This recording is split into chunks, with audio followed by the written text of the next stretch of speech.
Alors donc ici, il vous sera plus facile. À quelles conditions il sera facile de dégager les émotions? Si on arrive à décrire. Si on arrive à décrire. Maintenant, il y a une belle description. Enfin, aidez-moi, quand je veux parler, il faut aider-moi toujours. Quand vous refusez maintenant de décrire la nature du conflit et de décrire les manifestations du conflit, qu'est-ce qui va se passer? Est-ce que vous aurez la facilité de dégager les émotions? Non. Non. Alors on veut signaler quoi? Qu'est-ce qui ruine? Qu'est-ce qui tue? C'est garder les émotions. Non, c'est dedans là, c'est dans le mot, on n'a même pas dans la phrase, on n'a pas besoin d'aller loin. Qu'est-ce qui tue finalement? Et pourquoi il faut dégager ça? C'est les émotions, non? Oui, je ne sais pas ce que ça fait à Tima Djegani de faire plusieurs réunions à la fois. À un moment donné, il sera fatigué, non? Mais la fatigue, c'est une émotion.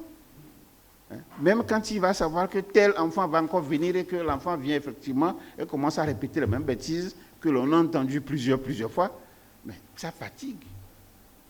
Ça fait que parfois, même quand vous voulez aller faire réunion, on se demande est-ce que c'est encore utile.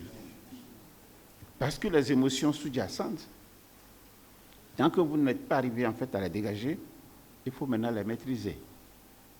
Alors, voyez comment le test lui-même nous prévient et nous fournit des précautions. Et on dit, c'est quand vous aurez dégagé les émotions sous-jacentes, ce n'est qu'après ça que vous allez vers quoi? De meilleures solutions. On n'a pas dit que vous irez vers des solutions. On a dit que vous irez vers de meilleures solutions si les premières n'ont pas fonctionné. Ça veut dire qu'on suppose que vous avez déjà des solutions. Vous les avez essayées. Maintenant, si ça n'a pas marché, sachez simplement que c'est parce que vous n'avez pas trouvé les meilleures solutions. Et pour que les meilleures solutions soient, il faut faire quoi? Il faut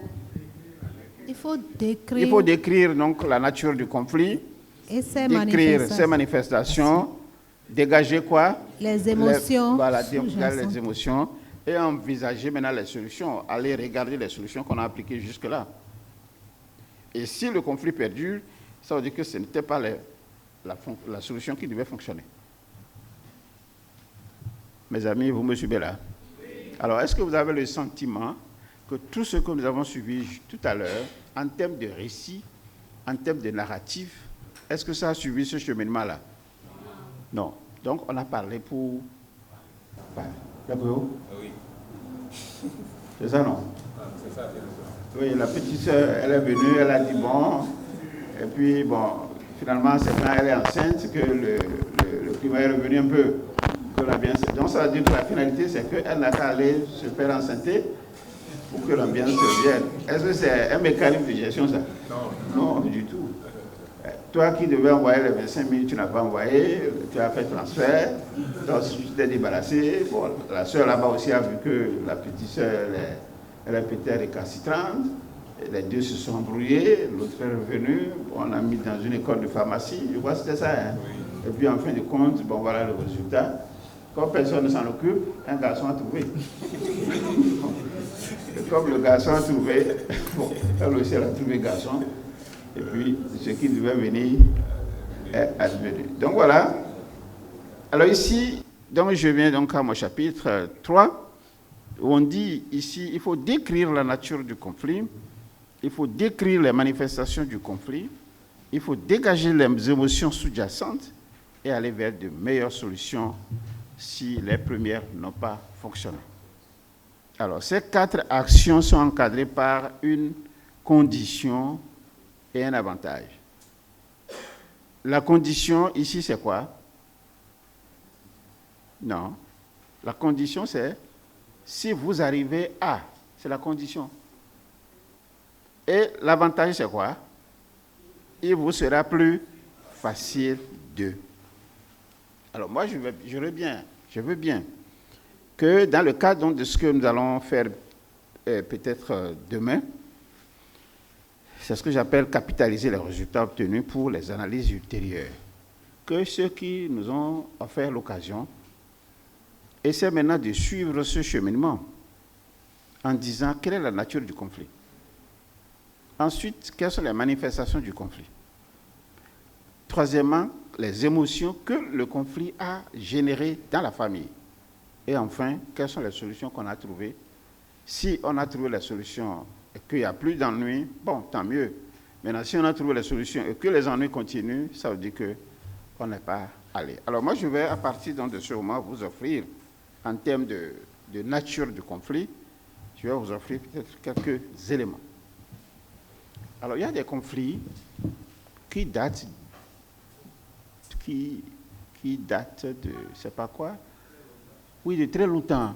C'est-à-dire qu'on va dire Togbo, Togbo, Togbo, Togbo, Togbo.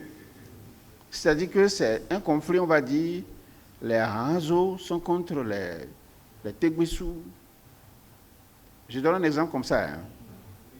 Ou bien alors, on va dire, les Dongbe sont contre les... Et puis on donne des noms comme ça, et vous êtes venus là-dedans trouver ça.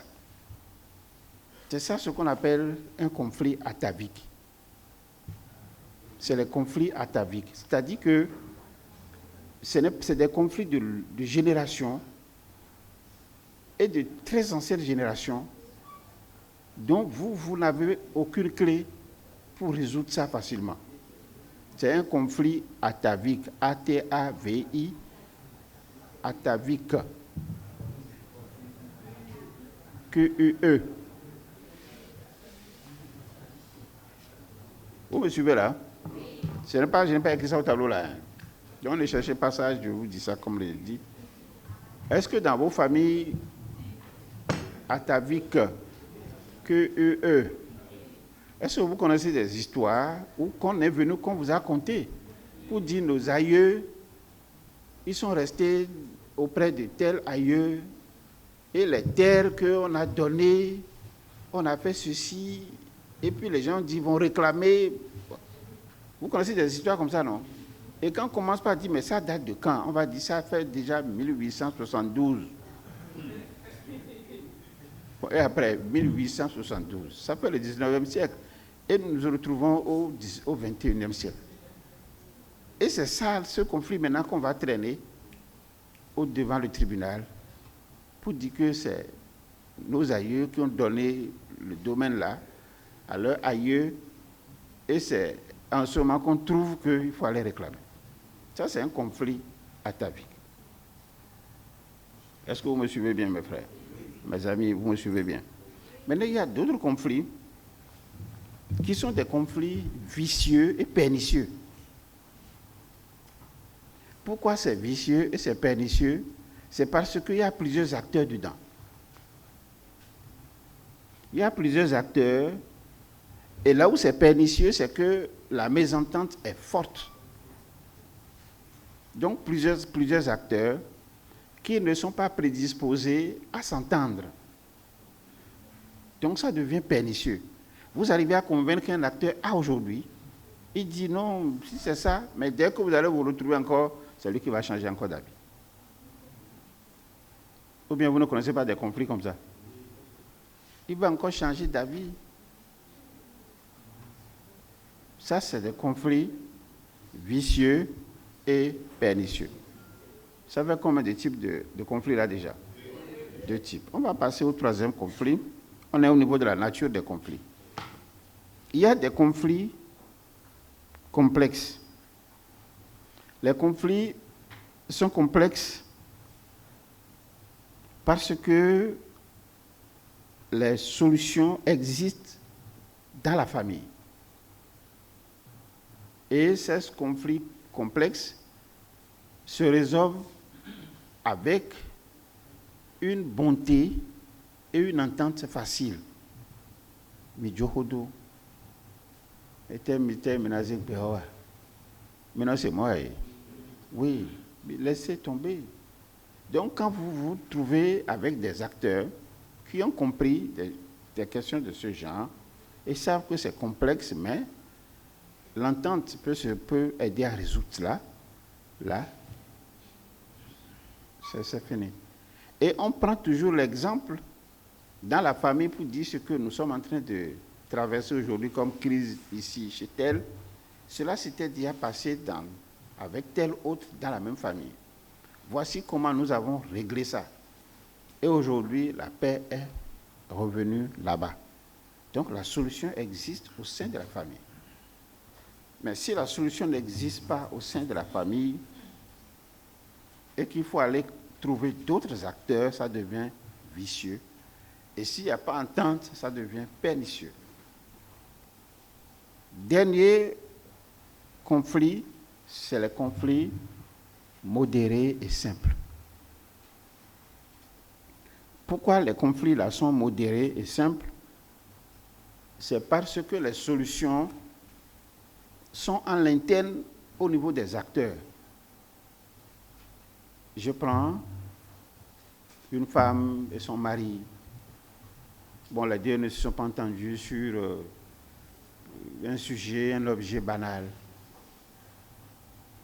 Bon, ils n'ont pas voulu, peut-être que ça soit exposé. Les deux s'asseyent, échangent, et discutent, et puis bon, c'est fini. Donc ce conflit, il est simple.